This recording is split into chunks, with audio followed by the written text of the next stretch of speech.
If you want to know what books I'm dying to reread, then stick around.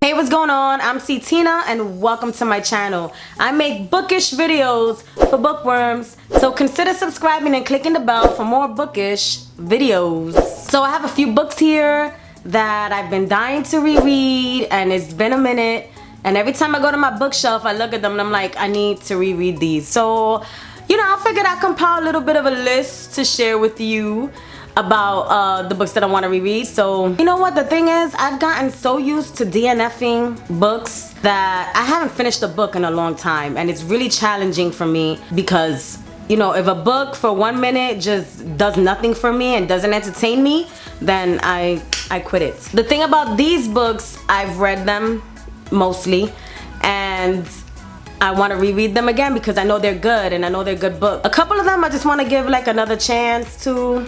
Maybe not a couple of them, just one of them. Here are the books that I want to reread. The first book I want to reread is a book that I got recently. I got maybe a couple of months ago, and I think it was on my last book haul. And it's Crave. And this book is by Tracy Wolff. And this book gave me all of those feelings that I got from Twilight and then some, And I love, this is the first book, well, Twilight was the first book to actually make me like this kind of romance, with the vampires, the wolves, and all that stuff. So this book has all of that, and it also has other creatures in there too that I'm not gonna tell you because I don't want to give you any spoilers. But this book was really good, and it was a book that gave me a lot of feelings, and I definitely want to read it again. The next book I want to share with you is Scythe by Neal Shusterman. I don't think I said his name properly. Neal Shusterman. I can't even talk today. And this book was really amazing. It was a really good page turner for me. In this world, death doesn't exist. We've conquered war. We've conquered the misery. We've conquered hunger. We've conquered sickness. And now there's no death. So for us to regulate the population, there needs to be scythes, and these scythes will do the killing and kill people just to regulate the population on the earth.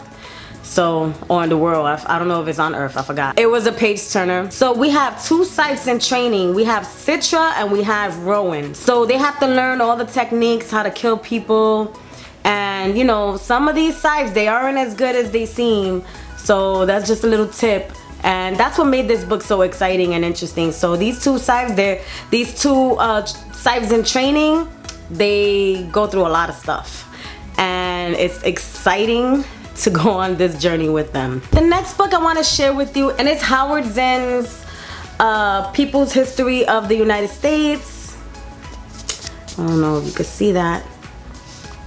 Well, it's Howard Zinn's People's History of the United States, and this is the last history book you're ever gonna need. Like, I started rereading it again, but let me tell you, this book is told from the perspective of the people, whereas a lot of other history books are told from the perspectives of people in the government or people who are actually, in some kind of higher office. But this is for us, for the people. And I love the way that the stories are told and how everything is narrated, because let me tell you, from the third page, I think I was really pissed off. From the second or the third page, I was really pissed off at what had happened, because it's such a it's told in such a way that you feel like you're there. And I love that about this book. So I definitely suggest you should get Howard Zinn's A People's History of the United States. And this, I'm telling you, this is the last history book I think you're ever gonna want to read. So the next book I want to share with you is another nonfiction book. And I know I don't really do that much nonfiction, but these are books I want to reread, so I figured I'd share them with you. And the next book is The 48 Laws of Power by Robert Greene. I was, looking at this book today, and I was like, man, this book is freaking interesting as hell. And I got a lot of like highlights that I've done in the book. And it's really, dang, how do I put it? If you feel like you're in a relationship, any kind, business, personal, whatever, and and you know, they may be playing mental tricks on you, mental games on you and stuff. I'm not saying they are, but if they are, you know, you feel like they are, then this book is for you. It teaches you how to combat all of those negative mind games that people try to play on you when they're trying to get something out of you. So this book is actually really, really good. It gives you really good tips, and I love the way it's broken up. It's broken up. Every chapter is a law. So let me just share with you something that I have highlighted here. Let's see, it says patience will protect you from making moronic blunders. Patience is a skill. Power is essentially a moral, and one of the most important skills to acquire is the ability to see circumstances rather than good or evil. Power is a game. This cannot be repeated too often.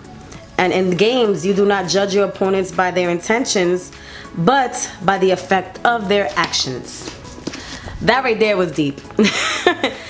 And yeah, guys, check this out. Robert Greene, he also made Mastery. He made a few more. He made Seduction, The Art of Seduction. He made a bunch of them, but I think this one is actually my favorite.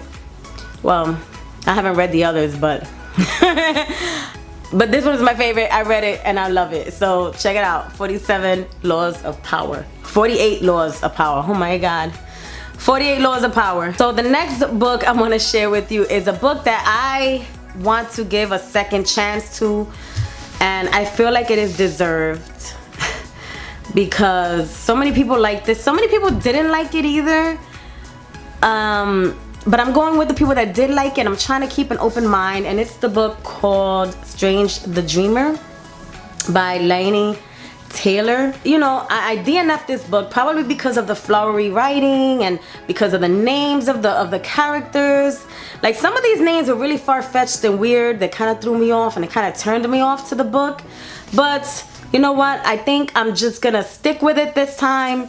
Well, when I read it again, if I read it again. And I think I want to stick with it and just find out what the whole story is about. I know pretty much it's about Laszlo Strange, who is sent on a quest to discover the city of Weep. And this is like a mystical city. He's sent out on this journey, and he meets all of these strange characters, and he goes on this crazy adventure. And it sounds interesting, and I really want to get into that world. I really want to like embrace that. So let's see what happens. So there you have it. Please, if you enjoyed this video, hit subscribe, like, and comment as well. It helps my channel out a lot. And I will catch you on my next video. Take care.